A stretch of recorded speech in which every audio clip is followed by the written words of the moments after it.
আজকে আমি ছেলের সাথে একটু ক্লে নিয়ে খেলা করছি। যদিও আমি ক্লে দিয়ে কিছু বানাতে পারি না, তারপরে একটু চেষ্টা করলাম রংধনু বানাতে।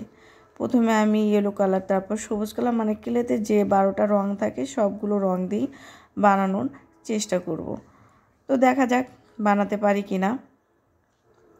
প্রথমে আমি একটু একটু করে ক্লে নিয়ে লম্বা লম্বা করে হাতের নিচে ডলা দিয়ে দিয়ে লম্বা লম্বা স্লাইড করে নিচ্ছি। দেখতেই পাচ্ছেন এরকম করে একের পরে এক আমি দিয়ে নিয়েছি। দেওয়ার পরে শেষের বার যখন আমি দিয়ে নিলাম, তারপর আমি বাঁকানোর চেষ্টা করতেছি। ওমা, এটা তো বাঁকে না। তার মানে প্রথমেই বাঁকে রাখা লাগতো, কারণ আমি তো পারি না এগুলো বানাইতে। আমি প্রথম ট্রাই করে দেখে নিজেই অবাক, আল্লাহ, ভাবতেছি যে রংধনুর 12টা না বাজায় দিই আমি।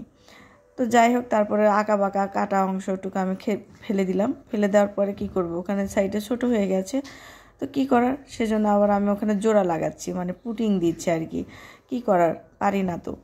তারপরে আমি মেঘ বানাচ্ছি, সাদা কালারের এক চক্ষু মেঘ বানাচ্ছি। আর এই সাইডে আমার ছেলে খেলা করছে, ও অনেকগুলো সাপ বানিয়েছে।